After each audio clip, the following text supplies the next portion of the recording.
Sa ating pong pagbubulay ng salita ng Panginoon ay may kaugnayan sa panalangin. Kailan ba nagiging mahalaga ang panalangin, mga kapatid? Kailan ito nagiging mahalaga sa buhay Kristiyano, ang panalangin? At kailan natin na nagagawa ang totoong manalangin ng taos-puso? Ito ba yung panahon ng kasaganaan natin? Panahon ng kagandahan ng buhay natin? O sa panahon ng problema? Ating napag-alaman the last time na si Pedro, nung siya lumubog sa dagat, agad siyang tumawag sa Panginoon sapagkat siya natakot. At dahil siya tumawag sa Panginoon, siya nanalangin, siya naman ay hindi binigo, agad siyang tinulungan ng ating Panginoon.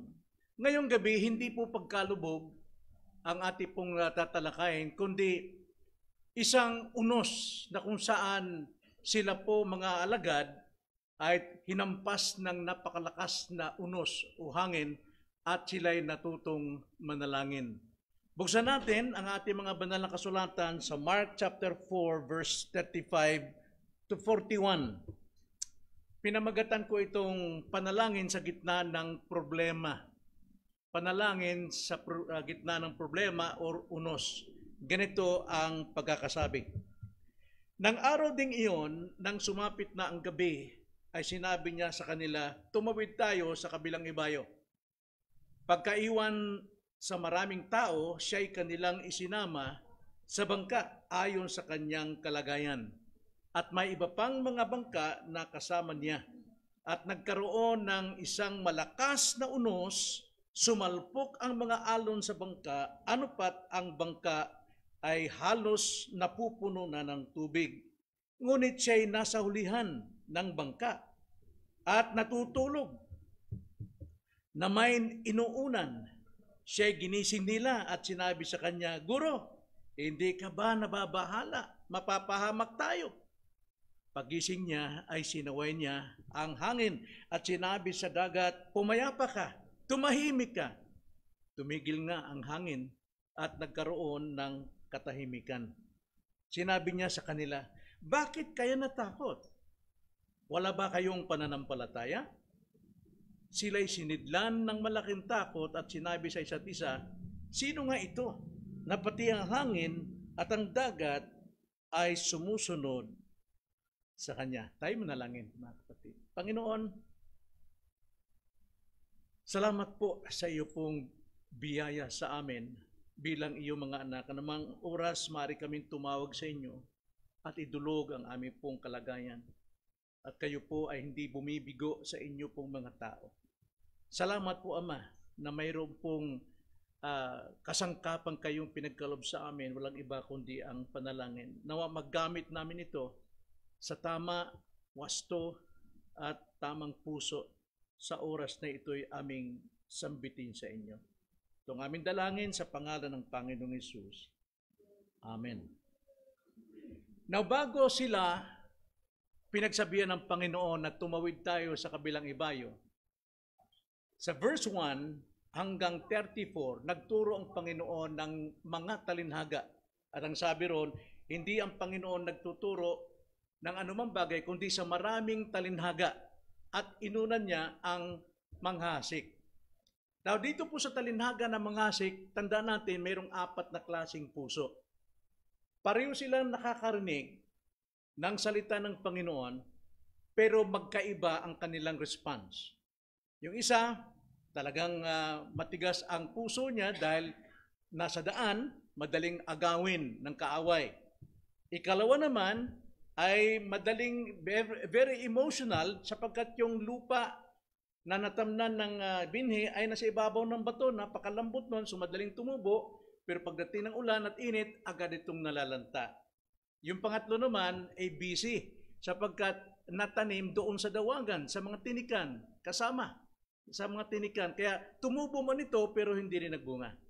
Subalit ang totoong natanim sa matabang lupa, ito ay nagbubunga 100, 60, 30. At nasundan pa ng talinhaga ang Panginoon ang sabi niya, mayroon pang ilawan na tinatago kapag ka ito ay sinisindihan. Hindi ito tinatago, kundi dapat nagliliwanag ito. Sapagkat, ang kasunod doon, anumang nakatago ay mahahayag. At anumang lihim ay dapat malantad. Makinig ang mayroong pandinig. Yun ang sabi ng Panginoon, makinig ang mayroong pandinig. At sinundan niya na isang talinhaga pa tungkol sa butil ng mustasa. Na kung mayroon lamang kayong gabutil ng mustasa, magagawa nyo ang lahat ng bagay. Ito ay magtutulad sa puno na lumalaki at mapapakinabangan. At saka siya ngayon nagsalita, tayo'y tumawid sa kabilang ibayo. At dahil doon, ang Panginoon, siya po ay nauna sa bangka at iniwan ng mga apostol ang napakaraming tao. At kanilang isinama si Kristo na nandun na sa bangka na nakahiga sa uluhan. At marami pa rin bangka ang sumunod. Pero pagdating po sa kalagitnaan ng karagatan, sa kanilang paglalakbay, biglang mayroong bumangon na unos. Ang pagkakasabi ron, bumangon, na para bang isang halimaw. At ang sabi, napakalakas. At ang Griego ron is megastar, mega, great, napakalakas. At dahil bumangon ang unos na ito, halos natatabunan sila ng dagat. At itong mga alagad na ito, natakot sila. Natakot sila. Limot nila ang lahat ng mga itinuro ng Panginoon sa nakaraan. Gayong sila po ay tsadyang inilagay ng Panginoon sa sitwasyon upang makita at mahayag ano ba talaga ang pakikinig nila sa salita. May liwanag ba? Mahayag. O di kaya takot? Mahayag din ang takot. Now, makita natin na ito po yung nagtuturo sa atin. Sa ating pakikinig ng salita ng Diyos, dapat seryoso tayo. Sapagat ihahayag ng Panginoon yan pagdating sa problema. Kung mayroon ka talagang natutunan o wala. At sila'y natakot. Lalo pa silang natakot na makita ang Panginoon na wala man lang siyang pakialam. Natutulog sa ron. Naghimbing at nakaunan pa. Talagang sarap ang tulog nila. At pinuntahan nila. At kanilang sinisi, binulyawan nilang Panginoon. Panginoon, wala ka bang pakialam? Lulubog na tayo. At bumangon ang Panginoon. Sa kabila ng lahat, dininig sila, pinatahimik ng Panginoon ng hangin, tumahimik ka. Ikaw dagat, pumayapa ka. At tumigil nga ang dagat. At tumigil, pumayapa. Bago binalingan ng Panginoon ang kanyang mga alagad, ang sabi niya, bakit kayo natakot? Wala ba kayong pananampalataya? At ang karamihan sa kanila, nagulat. Sino ba ito? Sino ba ito? Na pati hangin ay sumusunod sa kanya. Now, tingnan natin dito mga kapatid, na itong paglalakbay nila sa karagatan, ito'y larawan din ng ating paglalakbay bilang Kristiyano.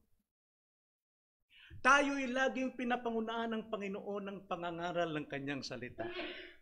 At ang salita ng Panginoon ay binibigay niya na mayroon tayong kaparaan ng unawain ito sapagkat kadalasan ito po ay talinhaga.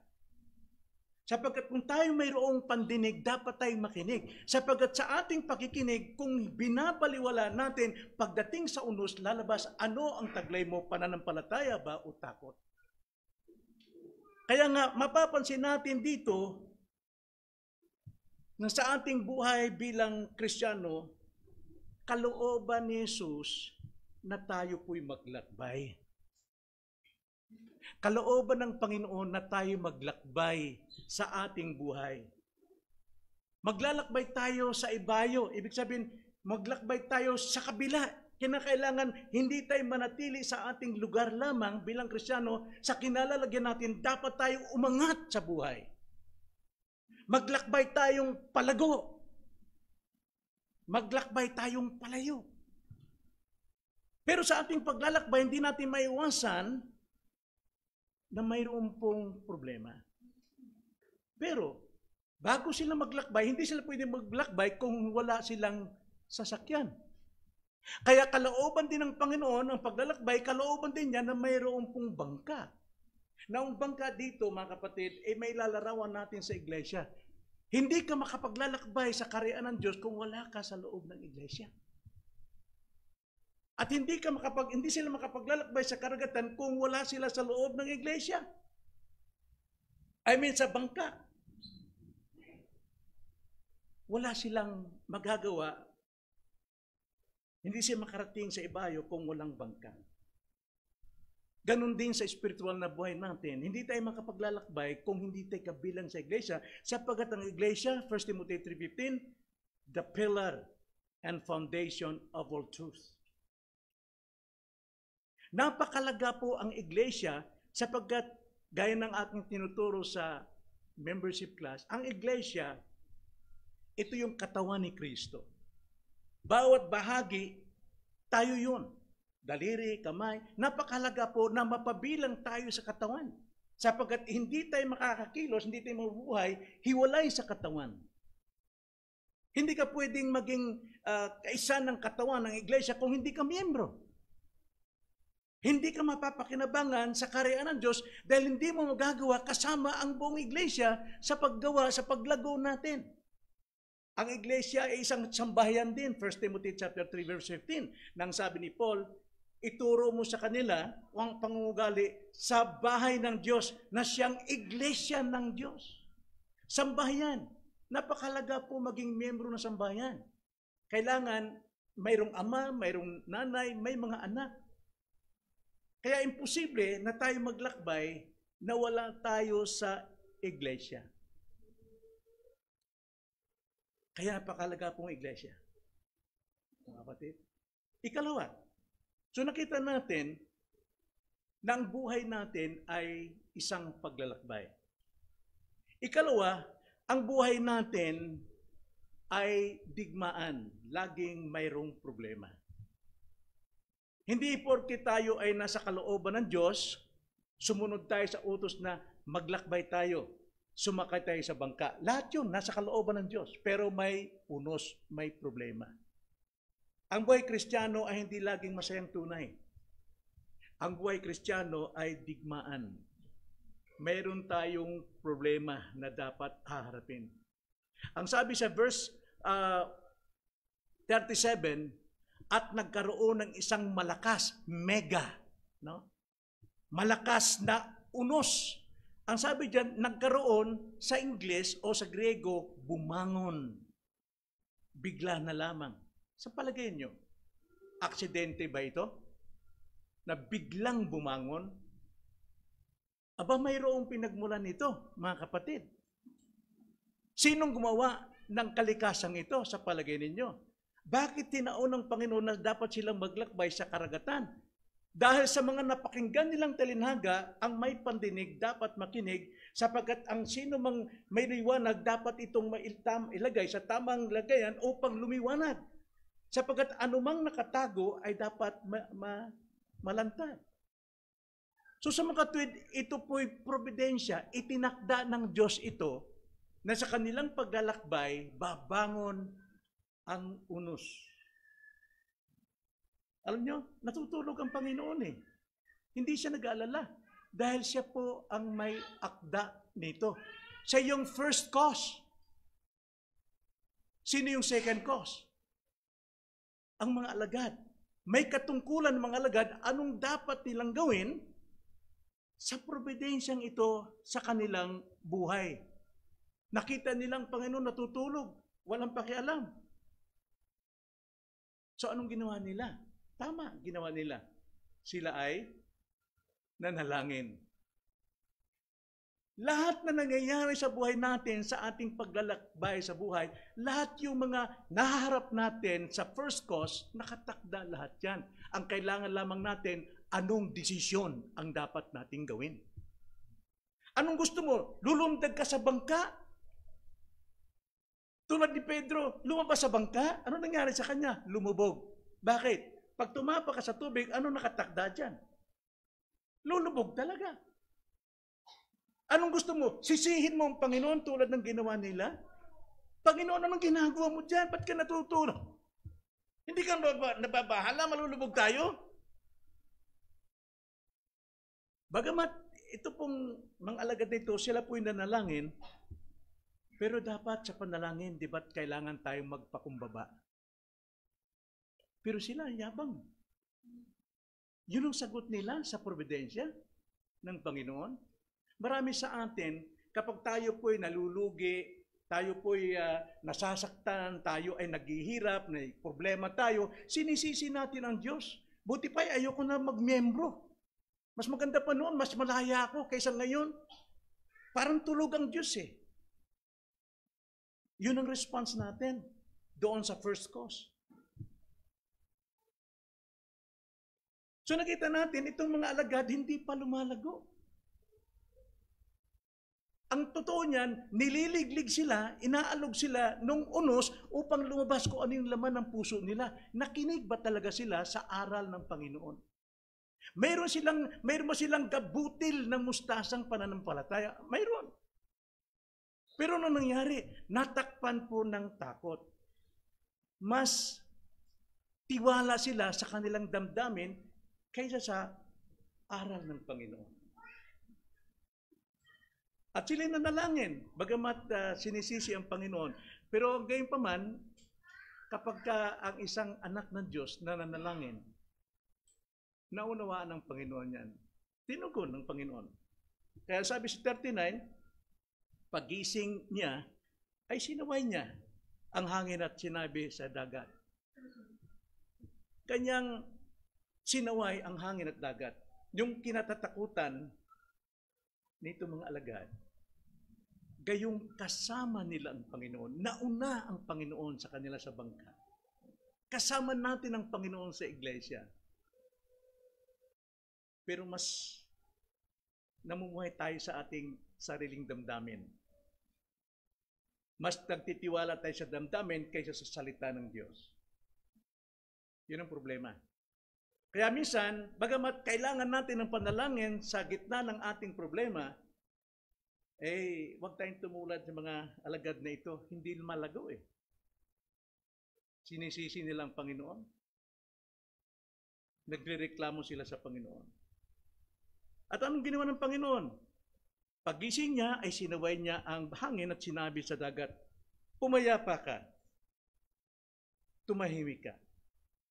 Yung ginawa ng Panginoon dito na pagpapayapa sa hangin at pagpapatahimik ng dagat, dapat nilang ma-realize si Kristo, ang Mesiyas, ang tagapagligtas, ang kasama nila, tulad ng ginawa ng Panginoon na nagpakain ng ilang libo katao sa magitan lamang ng kanyang salita.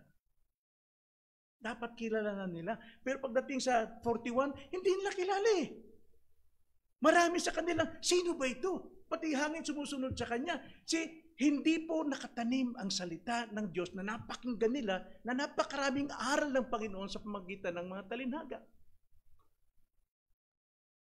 Kung nangyari yun sa mismong mga alagad, mismong personal, kasama nilang Panginoon, narinig lang tinig ng Panginoon, gaano pa kaya sa atin ngayon na ang narinig natin ay tinig ng mga ngaral?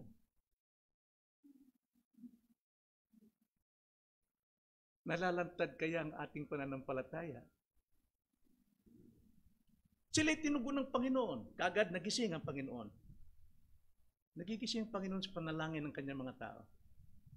Kahit mali ang kanilang ugali. Hindi pwedeng talikdan ng Panginoon ang kanyang katubusang ginawa sa kanila. Sabi ko sa Timothy, kahit na tayo unfaithful to Him, but He remains faithful to us. Kaya, bandang huli, sa verse 40, ano sabi ng Panginoon? Sinabi niya sa kanila, bakit kayo natakot? Ibig sabihin, bakit kayo nagtitiwala sa inyong sarili, sa inyong damdamin? Ang sarili ninyong laman, takot yan. Bakit kayo natatakot? Wala ba kayong pananampalataya? Hindi ibig sabihin dito talagang walang pananampalataya. Tanong ni Kristo, wala ba kayong pananampalataya? Meaning to say, mayroon sila, pero natabunan ng takot. Yan din problema sa atin eh. pagdating sa problema. Naninisi tayo ng iba.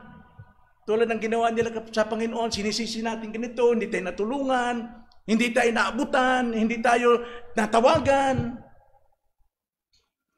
Nagtitiwala kasi tayo sa ating sarili. We're selfish. Nakatingin tayo sa sarili. Hindi tayo tumitingin sa Panginoon na siyang tanging pag-asa natin. Lahat ng klase ng problema nasa Panginoon. Ito dito ang problema ito, mega great ang problem nila rito. But still, gaano lang sinabi ng Panginoon, pumayapa ka. Tumahimik ka. So nakita natin, ang buhay natin paglalakbay, ang buhay natin laging may problema. So anong aral may makuha natin dito? Well, dalawa po. Anong makuha nating aral sa mga alagad na ito? Unang-una, ang mga alagad nito kampante sa pakikinig ng salita ng Diyos. Sinasabi nila, alam ko na yan. Narinig ko na yan. Pabalik-balik na lang yan. Tsaka isa pa, mas maganda yung mga librong binabasa ko. Mas magagaling, mas matataas. Itong pangangaral na ito, napakababaw lang. Alam ko na yan. So, kampante. Yan ang problema sa mga Kristyano. Kampante pagdating sa pakikinig. Walang time. Hindi nabibigyan ng panahon. Ikalawa, kampante rin sila na kasama ko na ang Panginoon. Kristiyano na ako. Ano pa bang kailangan ko? Ano pa bang kailangan idagdag ko dyan? Andiyan ang Panginoon, kasama ko lagi.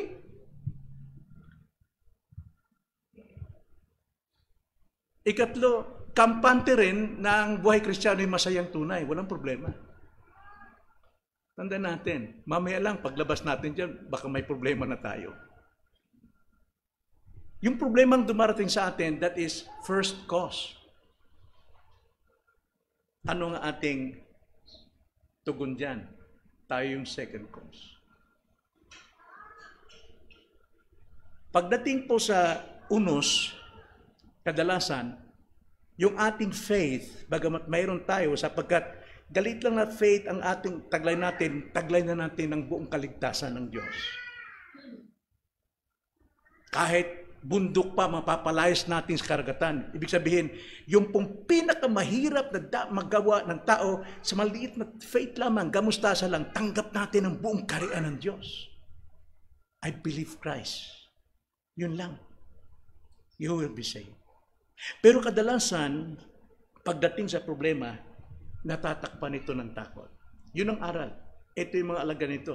Matagal nang kasakasama ng Panginoon. Personal lang narinig. Sabi ni John sa ating sa First John series natin, nakita namin, narinig namin, nahipo namin, kasalo namin. Pero ito yung karanasan nila, karanasan pa rin natin at the present time. Kahit nasabing malago na tayo, 20 years na tayong Christians, huwag tayong pagkakampante dyan. Yun yung pong aral na kuha natin sa mga alagad. Then ikalawa, tingnan natin ang aral mula sa Panginoon. Una, nakikita ng Panginoon ng ating puso. Doon pa lang sa kanyang pangangaral, kampante na yung mga alagad eh. Kampante ng mga alagad. Kaya sabi niya, mayroon kayong tengang pandinig, makinig kayo. Sapagkat, mamaya lang, malalantad kung liwanag ba na sa inyo o kadiliman na sa inyo. Alam ng Panginoon ang ating puso. Kaya huwag tayo magtiwala sa ating sarili. Ikalawa, tandaan natin, bago dumating problema natin, mayroong salita ng Diyos ang naunang napakinggan natin upang ating maingatan ang ating responsibilidad. Tandaan natin, Deuteronomy 29:29, revealed things, secret things belongs to God, but the revealed things belongs to us. Ibig sabihin, ipinapahayag muna ng Panginoon bago dumating yung first cause, yung problema. Nang sa ganon, yung revealed things sa Bible ang siyang gamitin nating tugon pagdating sa sitwasyon. Yun ang aral sa ating Panginoon. At pangatlo, ang Panginoon laging may karapatang magsaway sa kanyang mga alagad. Tayo mga alagad. We are Christ's disciples. Kaya nga may karapatan siyang magsaway sa atin, sa ating pagkakampante sa buhay, na para bang kaya nating mabuhay sa ating sarili na hindi siya kailangan. Then lastly, huwag natin kalimutan, lagi siyang sumasagot sa ating panalangin, lalo na sa gitna ng ating problema. Tayo manalangin. Panginoon, salamat po sa gabing ito. Muli nagkapagpahayag ka sa aming kalagitnaan at pinakita niyo, Panginoon, kung gaano kahalaga ang pakikinig ng iyong salita sapagkat ito ay ginagawa ninyo bilang paghahanda namin sa aming paglalakbay. Tiyak, mayroon kaming sasalubunging mga problema. Paano kami mag-react? Ayon ba sa aming laman o ayon sa aming napakinggang salita ninyo? Nawa nga po, may sagawa namin ang lahat ng ito ayon sa iyong kalooban. Jesus' name. Amen.